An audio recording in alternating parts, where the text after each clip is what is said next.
and brags and all that. And then there's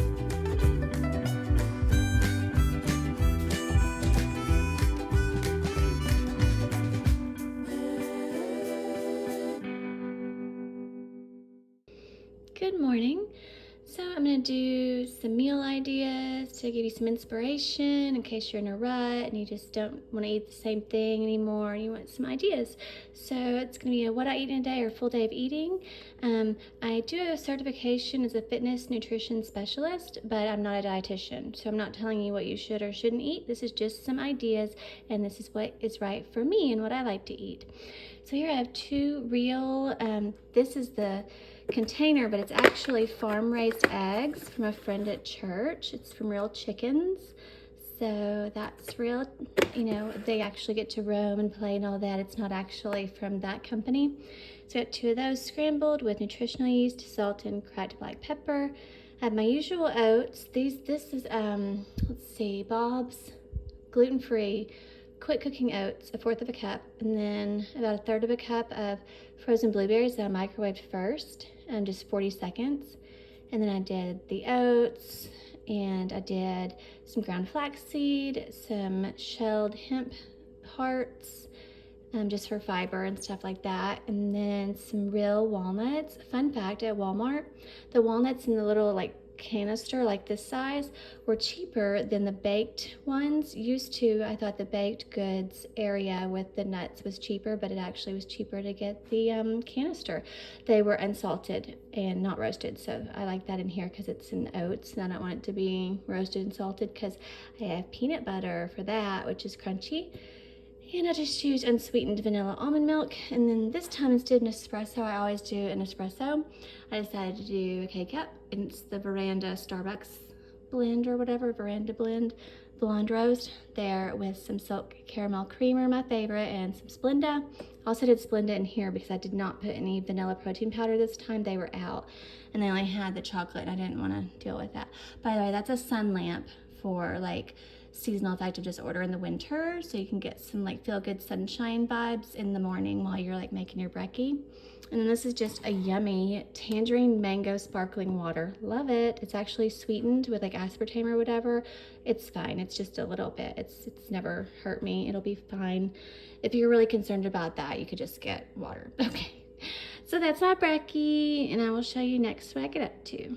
Okay, I forgot to film, but all I did was put a small baked potato. I scrubbed it, cleaned it, put it in the microwave on a plate, and poked holes in it. And then I just microwaved it for like 5 or 6 minutes. And then I opened it up, put some butter on it, salt and pepper. And then I took a can of chunk light tuna and drained it, and put sriracha mayo, fake bacon bits, and what else? Corn, and a little Tabasco, smoked chipotle, more salt and pepper, and mixed it all up and put it on top of the potato.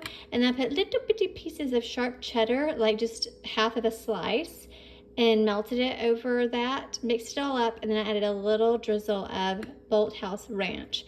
So it sounds crazy, but it's really good with all the different flavors in there. I think I may also add a little bit of green onion, like just the green parts or low FODMAP. I may add that on top as well. So that's another quick meal idea.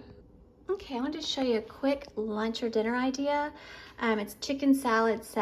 So here I have a can of chicken breasts that I just drained, and I have some diced up celery, some Roma tomato, and this is green leaf lettuce that I just used kitchen shears that are only for that to cut into tiny little pieces so I can eat this with a spoon. And I also am gonna add some fake bacon bits. These are actually soy. And then some sauerkraut on the side just for some good gut bacteria. You do have to make sure that it actually isn't cooked too much. A really good kind is Bubby's, B-U-B-B-I-E-S, not sponsored, but it's really kind of expensive. It's like $8 for a jar, but it's a huge jar, like double the size of this, and it has the good gut bacteria. Also, I'm gonna do some artisan sourdough gluten-free toast with some nutritional yeast and extra virgin olive oil. I made my own dressing, which I love. If you add some kind of mustard, like spicy brown or horseradish or regular, with extra virgin olive oil and regular balsamic or white balsamic, which is not as tart. The white balsamic is my favorite. With a little maple syrup, it emulsifies, the mustard emulsifies the oil and vinegar so that they blend together better, and that way it's not separated. And then I added salt to that. So this is enough for me and my honey. He's gonna have a bigger salad tonight, and yeah, it's super easy. So I'm just gonna put my toast on here. I always do the nutritional yeast and salt. You could do like garlic powder or bruschetta or cheese or avocado or whatever you want. I just didn't feel like just a sandwich. I wanted to get some greens in and some veggies, so that's what I'm doing. So that's another easy lunch or dinner idea. Okay, so here's a quick and easy idea.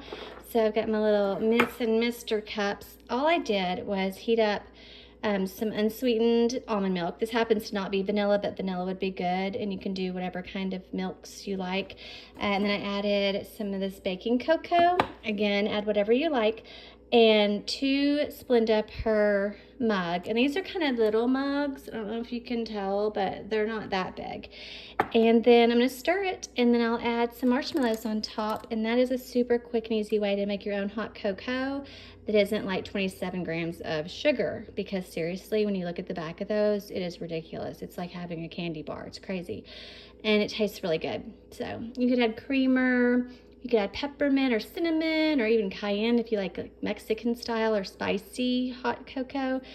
So yeah, that's another cute little idea for hot cocoa.